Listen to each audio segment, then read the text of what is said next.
ಕೆಂಗಲ್ ಹನುಮಂತಯ್ಯನವರು ವಿಧಾನಸೌಧವನ್ನ ಕಟ್ಟಿ ಧರ್ಮೋ ರಕ್ಷಿತಿ ರಕ್ಷತಾ ಅಂತ ಬೋರ್ಡ್ ಹಾಕಿದ್ದಾರೆ.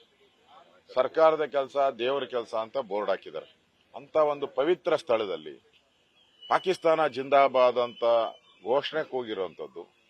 ಅದು ರಾಜ್ಯಸಭಾ ಕಾಂಗ್ರೆಸ್ಸಿನ ರಾಜ್ಯಸಭಾ ಅಭ್ಯರ್ಥಿ ಗೆದ್ದ ಮೇಲೆ ನಾಸೀರ್ ಹುಸೇನ್ ಅವರ ಬೆಂಬಲಿಗರು ಬಂದು ಇಲ್ಲಿ ಪಾಕಿಸ್ತಾನ ಜಿಂದಾಬಾದ್ ಅಂದ್ರೆ ಇನ್ನು ಕರ್ನಾಟಕದ ಜನರ ಸೇಫ್ಟಿ ಏನಿದೆ, ಇಲ್ಲಿ ಎಲ್ಲೋ ದಾರಿಯಲ್ಲ ವಿಧಾನಸೌಧ ಒಳಗಡೆನೆ ಕೂಗ್ತಾರೆ. ಅದಕ್ಕೆ ಇದುವರೆಗೂ ಕಾಂಗ್ರೆಸ್ ಒಬ್ರು ಚಕಾರ ಎತ್ತಲ್ಲ, ಒಬ್ಬ ಮಂತ್ರಿನೂ ಇಲ್ಲಿ ಬರಲ್ಲ, ಮುಖ್ಯಮಂತ್ರಿ ಅದ್ರ ಕಡೆ ಗಮನನೇ ಕೊಡಲ್ಲ ಅಂತ ಹೇಳಿದ್ರೆ ನನಗನ್ಸ್ತತೆ ಇದು ದೊಡ್ಡ ಕುತಂತ್ರ ಮಾಡಿರೋಂಥದ್ದು. ನನಗನ್ಸ್ತತೆ ಇನ್ನು ಒಳಗಡೆ ಯಾರೋ ಭಯೋತ್ಪಾದಕರು ಇನ್ನೇ ಒಳಗಡೆ ಏನನ್ನ ಸೇರ್ಕೊಂಡಿದಾರೋ ಅನ್ನೋ ಭಯನೂ ಕೂಡ ಇಡೀ ರಾಜ್ಯದ ಜನತೆಗೆ ಕಾಡ್ತಾ ಇದೆ. ಇದೊಂದು ರೀತಿ ಭಯ ಬೀಳಿಸುವಂತ ಮತ್ತು ಇಡೀ ರಾಜ್ಯ ದಿಗ್ಭ್ರಮೆ ಆಗೋಟಿದೆ. ಏನಪ್ಪಾ ಎಲ್ಲೋ ದಾರಿಯಲ್ಲ, ಎಲ್ಲ ಪಾಕಿಸ್ತಾನ ಬಾರ್ಡರ್ ಅಲ್ಲ, ಎಲ್ಲ ಬಾಂಗ್ಲಾದೇಶದ ಬಾರ್ಡರ್ ಅಲ್ಲ ನಡೆದಿರೋದು. ಇದು ವಿಧಾನಸೌಧ ಒಳಗಡೆ ನಡೆದಿದೆ ಅಂದ್ರೆ ನಮಗೆ ಇನ್ನು ಭದ್ರತೆ ಏನು? 7.5 ಕೋಟಿ ಜನರಿಗೆ ಭದ್ರತೆನೇ ಇಲ್ಲ ವಿಧಾನಸೌಧದಲ್ಲಿ. ಆದ್ಮೇಲೆ ನಮ್ ಭದ್ರತೆ ಏನು? ಕಾಂಗ್ರೆಸ್ ಅವರು ಯಾಕೆ ಸುಮ್ಮನೆ ಕೂತಿದ್ದಾರೆ, ಮೌನವಾಗಿದ್ದಾರೆ? ಮತ್ತೆ ಅವನ್ ಬಂದು ಘೋಷಣೆ ಕೂಗಿ ಇಲ್ಲಿ ಸುಮಾರು 500 ಜನ ಪೊಲೀಸರಿದ್ರು. 500 ಜನ ಪೊಲೀಸರಿದ್ರು. ಈ ಪಾಕಿಸ್ತಾನದ ಗಡಿಯಲ್ಲಿ ಈ ತರದ್ದೇನಾದ್ರೆ ಇಮಿಡಿಯೇಟ್ ಆಗಿ ಅವನ್ನ ಶೂಟ್ ಮಾಡ್ತಾರೆ. ಇಮಿಡಿಯೇಟ್ ಆಗಿ ಶೂಟ್ ಮಾಡ್ತಾರೆ. ಯಾರು? ನಮ್ಮ ಸೈನಿಕರು, ದೇಶದ ರಕ್ಷಣೆ ಮಾಡುವಂತ ಸೈನಿಕರು ತಮ್ಮ ಪ್ರಾಣದ ಹಂಗನ್ನ ತೊರೆದು ಆ ಪಾಕಿಸ್ತಾನದ ಬಾರ್ಡರ್ಗಳಲ್ಲಿ ಅವರು ಹೋರಾಟ ಮಾಡ್ತಾ ಇದ್ದಾರೆ. ಒಂದ್ ಕಡೆ ಬಾಂಗ್ಲಾದೇಶದ ಬಾರ್ಡರ್ಗಳಲ್ಲಿ ಹೋರಾಟ ಮಾಡ್ತಾ ಇದ್ದಾರೆ.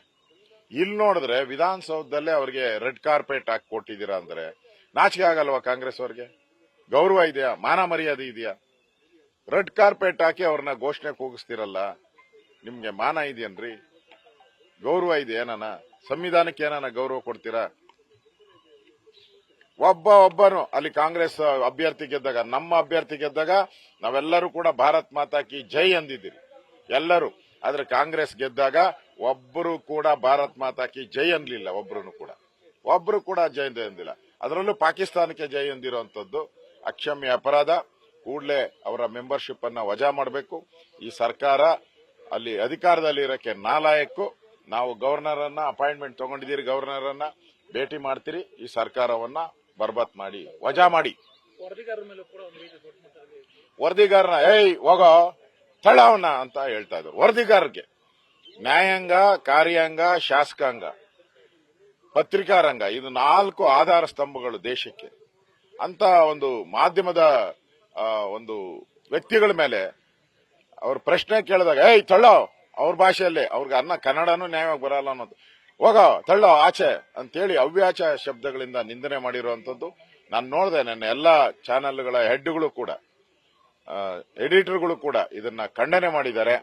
ನನಗನ್ಸುತ್ತೆ ಇವರು ಮಾಧ್ಯಮಕ್ಕೂ ಬೆಲೆ ಕೊಡಲ್ಲ, ಸಂವಿಧಾನಕ್ಕೂ ಬೆಲೆ ಕೊಡಲ್ಲ. ಪಾಕಿಸ್ತಾನ ಜಿಂದಾಬಾದ್ ಅನ್ನೋರಿಗೆ ರೆಡ್ ಕಾರ್ಪೆಟ್ ಹಾಕಿ ಒಳಗಡೆ ಬಿಡ್ತಾರೆ ಅಂದ್ರೆ ಅವ್ರನ್ನ ಬಂಧಿಸದೆ ಕಳಿಸ್ತಾರೆ. ಹಂಗೆ ಅವ್ರನ್ನೆಲ್ಲ ಪ್ಯಾಕ್ ಮಾಡಿ ಅವರೆಲ್ಲ ಎಸ್ಕೇಪ್ ಆಗಕ್ಕೆ ಅವಕಾಶ ಮಾಡಿಕೊಡ್ತಾರೆ. ಅಂದ್ರೆ ಈ ಸರ್ಕಾರ ಇದರಲ್ಲಿ ನೇರವಾಗಿ ಭಾಗಿದೆ.